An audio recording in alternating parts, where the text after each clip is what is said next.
The heavens were not always ruled.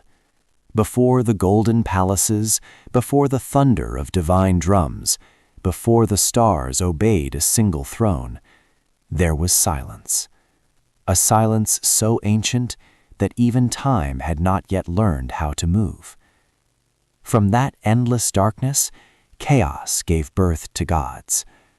But among them, one would rise above all, and his name would become whispered across heaven and earth: the Jade Emperor. Long before he ruled the celestial court, the Jade Emperor was not a king. He was not even a god. He was a prince. In an age forgotten by both mortals and immortals, there existed a kingdom of extraordinary peace known as the Pure Felicity Kingdom. Its ruler was kind, its lands prosperous, and its people lived without war or famine. But the true miracle of that kingdom was the king's son. The young prince possessed something rare even among the heavens, a heart untouched by greed, pride, or fear. While other princes studied war and politics, the young prince wandered temples and forests, questioning the nature of existence. Why do beings suffer? Why do stars fade? Why does life end? The court scholars could not answer him.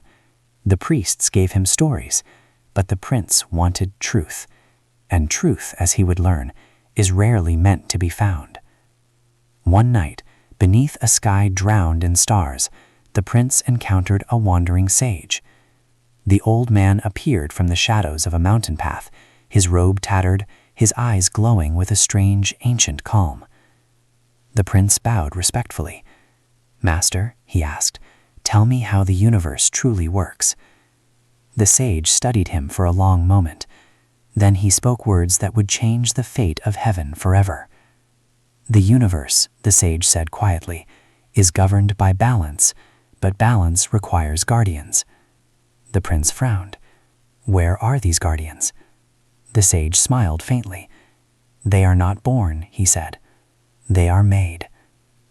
The sage revealed a forbidden path, a path of spiritual cultivation so difficult that most who attempted it would lose their minds or vanish from existence entirely. It required millions of years of meditation, sacrifice, and trials across countless lifetimes. Most would abandon such a journey, but the prince did not. He left his kingdom behind, his crown, his family, his name, and stepped into the endless cycle of cultivation. For thousands of years he meditated in silent mountains. For tens of thousands he wandered through realms unseen by mortals. He endured storms that could shatter mountains and trials designed by the cosmos itself. Demons tried to corrupt him, spirits tried to deceive him, power tempted him, immortality tempted him. But the prince never sought power. He sought understanding, and that is why the universe did not destroy him. Instead, it tested him further. Legend says he passed 3,200 trials and endured millions of calamities. Each trial stripped away another weakness. Each calamity carved deeper wisdom into his soul. Time itself lost meaning. Kingdoms rose and vanished like sparks in darkness. Stars were born and died.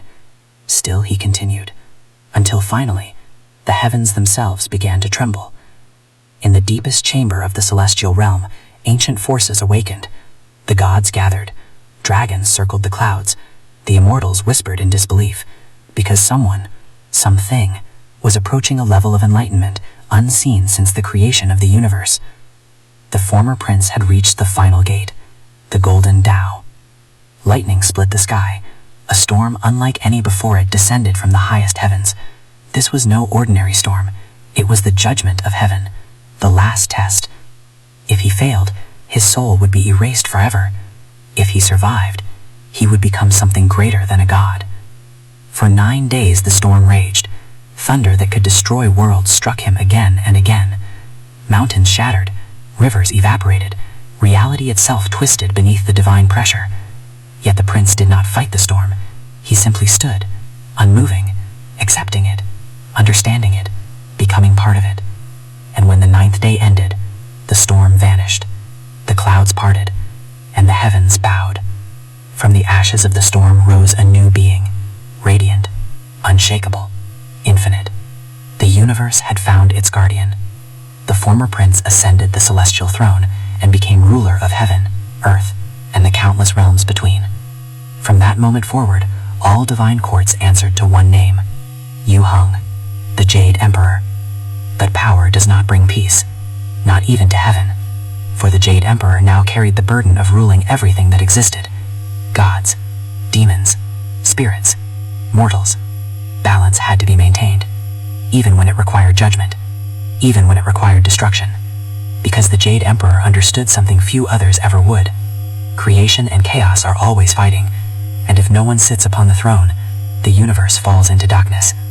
So he watches, from his palace of golden clouds beyond mortal sight, silent, patient, unmoving, the ruler of heaven, the judge of gods, the keeper of cosmic balance. And somewhere in the endless halls of the celestial palace, ancient sages still whisper the same warning. The Jade Emperor was not born a god. He became one.